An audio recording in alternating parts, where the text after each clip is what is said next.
Tara mga idol, samahan niyo akong pumitas ng pipino kahit na muulan. Kasi obligado natin siya pitasin ngayon dahil bukas hindi siya ubra. Over na siya. Ito, pitasin na to. Yan. Kunin natin.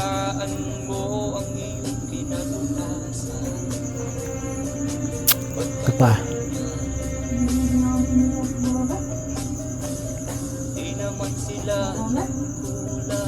Ito meron pang dalawa. Oh. Ayan mga idol, nakakuha ko ng kalahating sako sa isang tudling. Ito bali lahat ng napitas natin sa buong balag.